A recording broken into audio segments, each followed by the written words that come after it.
عزیز طلباء و طالبات السلام علیکم۔ آج ہم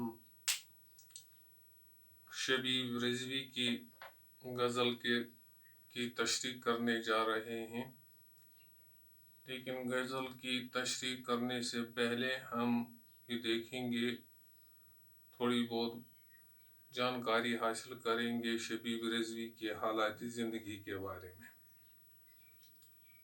شبیب رضوی زید پور ضلع بارہ بنکی اتر پردیش میں 1935 میں پیدا ہوئے۔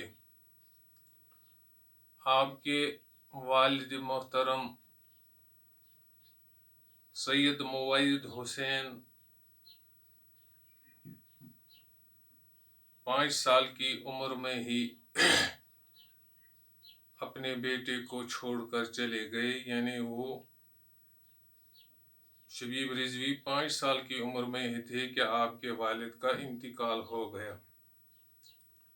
پھر آپ کی تعلیم کا بندوبست آپ کی والدہ نے کیا، جو کہ بہت ہی ہوشیار تھی۔ عربی میں، فارسی میں پوری تعلیم دلوائی۔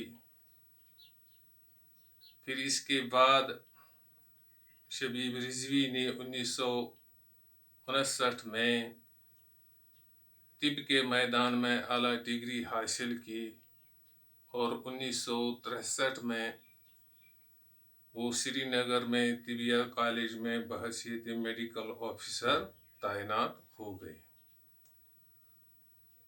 آپ کی شادی بھی سری نگر کے ایک شریف گھرانے میں ہوئی، تو آپ نے طب کے میدان کے علاوہ ادب کے میدان میں بھی بہت سارے کارنامے انجام دیے، یعنی مرثیہ، حمد، نعت، نظمیں وغیرہ لکھی۔ آپ نے رسول میر کے کلام کا ترجمہ بھی منظوم شکل میں کیا۔ کشمیر کی خوبصورتی کے بارے میں آپ نے تقریباً 100 کے قریب نظمیں لکھی ہیں۔ آپ کی ایک مشہور کتاب جو شائع ہوئی ہے اس کا نام ہے آتش و چنار۔ تو آج یہ تھی سوانح حیات کے بارے میں جانکاری شبیب رضوی کی۔ اب ہم اس کی غزل جو ہے نا ہمارے سامنے، شبیب رضوی کی غزل، اس کا جو مطلع ہے پہلا والا: کتنی بھوکی ہے کتنی پیاسی ہے زندگی دشت کربلا سی ہے۔ تو شاعر کہتا ہے کہ یہ زندگی جو ہے نا آج کے دور جدید میں یا آج کے زمانے میں یہ ایک تکلیف بن گئی ہے، یہ ایک اذیت بن گئی ہے، کیونکہ کچھ لوگ بھوکے، کچھ لوگ پیاسے۔ اب سمجھو کہ زندگی بقول شاعر کے ایک مصیبت کی جگہ بن گئی ہے، دشت کربلا ہے۔ دشت کربلا سے مراد ہے مصیبت کی جگہ۔ شاعر نے اس شعر میں صنعت طلمی کا استعمال کیا ہے، اور آپ کو بتا دوں کہ صنعت طلمیہ سے کیا مراد ہے؟ جب کسی ایک لفظ سے کسی واقعے کی طرف اشارہ کیا جائے اور سارا واقعہ آنکھوں کے سامنے پھرنے لگے، اسے صنعت طلمی کہتے ہیں۔ اسی طرح دشت کربلا، جس کا لفظی معنی تو ہم یہ کرتے ہیں کہ یہ مصیبت کی جگہ ہے۔ کربلا وہ میدان ہے جس میدان کے اندر حضرت امام حسین کے رفقا اور امام حسین خود یزیدی فوج کے سامنے بغیر کھانے کے، بغیر پانی کے لڑتے رہے اور سب کے سب وہیں شہید ہو گئے۔ تو دشت کربلا ہمیں اسی واقعہ کی یاد دلاتا ہے۔ گویا کہ شاعر جب کسی شعر کے اندر کسی واقعے کو بیان کرنا چاہتا ہے تو وہاں پر گنجائش اتنی نہیں ہوتی ہے کہ وہ سارے واقعوں کو بیان کرے، بلکہ وہ کوئی ایسا لفظ استعمال کرتا ہے جس لفظ کے سے سارا واقعہ آنکھوں کے سامنے گھومنے لگتا ہے۔ جس طرح نارے نمرود کو کیا گلزار، دوست کو یوں بچا دیا تو نے، یہاں پر بھی سنت طلبی کا استعمال کیا ہے اور حضرت ابراہیم علیہ السلام کا وہ سارا واقعہ سامنے آتا ہے ایک لفظ سے، نارے نمرود سے۔ اسی طرح ہمارے جو مشہور شاعر ہیں غنی کشمیری، اس نے لکھا ہے ایک جگہ اپنی دیوان میں، غنی روزے سیاہ پیرے کنا را تماشا کن، کیا نور دید اش روشن شد چشم زلیخا را۔ کہتے ہیں کہ حضرت یوسف علیہ السلام کا واقعہ اس میں بیان ہوا ہے کہ کس طرح حضرت یوسف علیہ السلام کو اپنے بھائیوں نے لیا، وہ کنویں میں گر پڑے یا کنویں میں ڈال دیا گیا، پھر وہاں سے ایک کاروان گزرا، کاروان والوں نے حضرت یوسف علیہ السلام کو لیا، پھر مصر کے بازار تک پہنچے، پھر زلیخا تک پہنچے۔ تو اس میں ایک بڑا واقعہ بیان کیا جاتا ہے طلبی کے اندر۔ تو یہ تھا وہ پہلا شعر جس میں شاعر کہتے ہیں کتنی بھوکی ہے کتنی پیاسی ہے زندگی دشت کربلا سی ہے۔ یہ زندگی جو ہے نا، یہ ایک مصیبت بن کے رہ گئی ہے، ہر لحاظ سے اذیتیں ہر طرف ملتی ہیں، تکلیفوں سے گزرنا پڑتا ہے، لہٰذا یہ زندگی ایک مصیبت کی جگہ بن گئی ہے۔ اسی طرح جس طرح کربلا کا میدان امام حسین اور اس کے رفقا کے لیے مصیبت کی جگہ بنی تھی، کیونکہ ان کو نہ پانی ملا نہ کھانا ملا، اور بغیر کھانے کے بغیر پانی کے لڑتے رہے، اور لڑتے لڑتے انہوں نے اپنی جانوں کا نظریہ پیش کیا۔ یہ تھا پہلا والا شعر۔ اب دوسرا، سب گئے شمع دل جلائے ہوئے، خیمہ خیمہ بہت اداسی ہے۔ یہ خیمہ خیمہ بہت اداسی ہے، یہ بھی سنت طلبی کی طرف اشارہ کرتا ہے، یہ بھی سنت طلبی ہے۔ سب گئے شمع دل جلاتے ہوئے، یعنی امام حسین کے رفقا اور خود امام حسین بھی، انہوں نے کربلا کے میدان میں ایک ایک کر کے شہادت پیش کی، اور ان کی اس شہادت سے پھر کیا تاثر ہوا؟ یہی ہوا کہ خیموں کے اندر ان کی جو مستورات تھی، جو خیمے لگے تھے کربلا کے میدان میں، ان خیموں میں پھر ماتم چھا گیا۔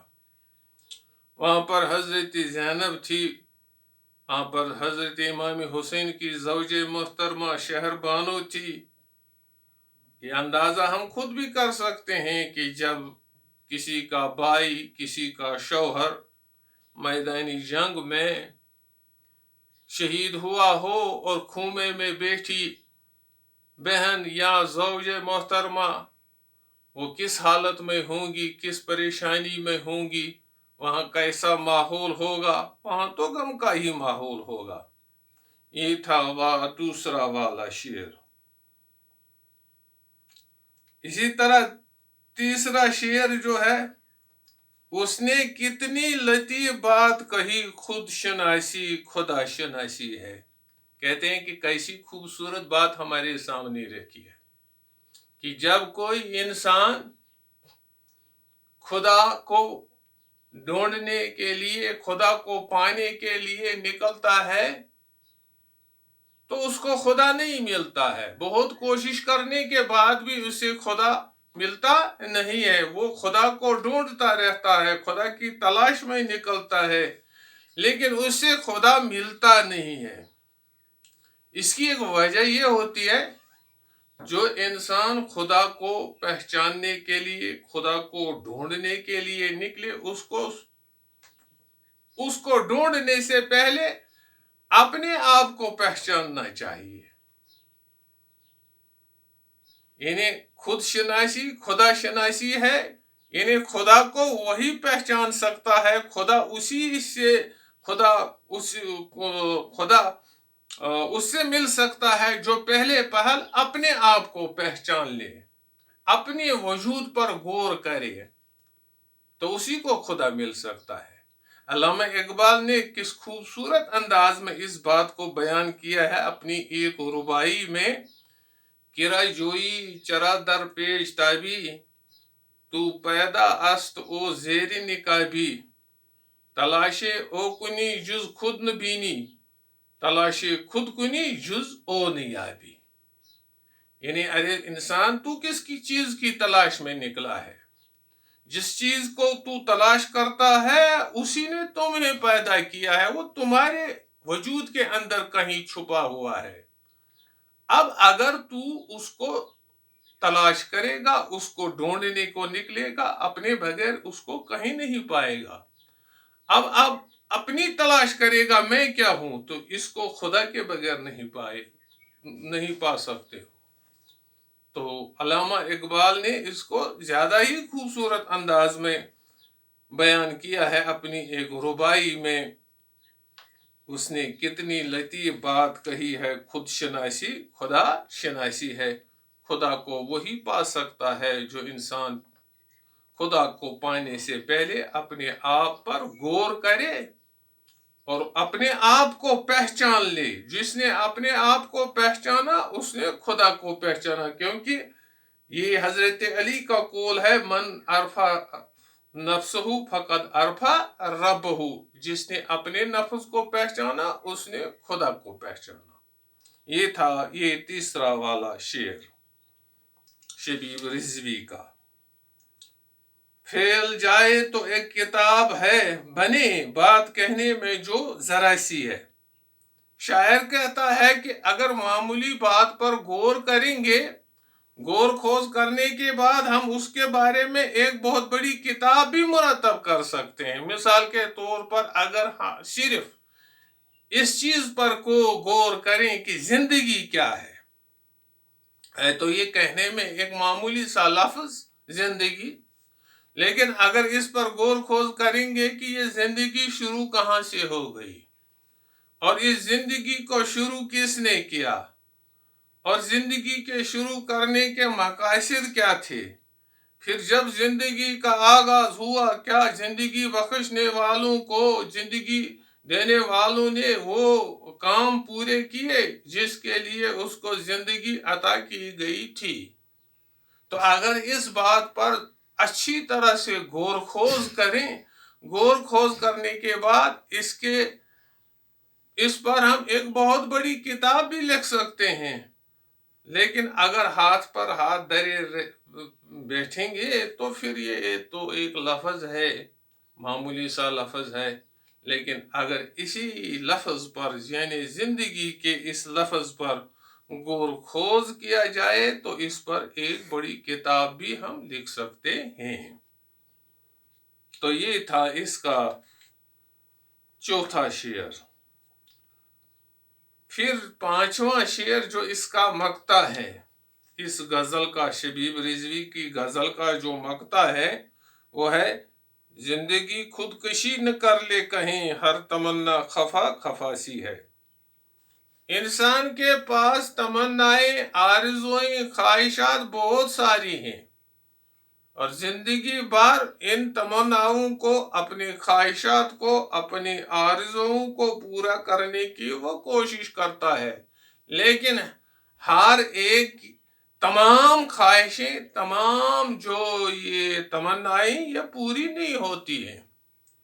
انسان کوشش کرتا رہتا ہے اپنی تمناؤں کو، کیونکہ تمنائیں کبھی پوری نہیں ہوتی ہیں. جب ایک خواہش پوری ہوتی ہے انسان کی تو وہ دوسری خواہش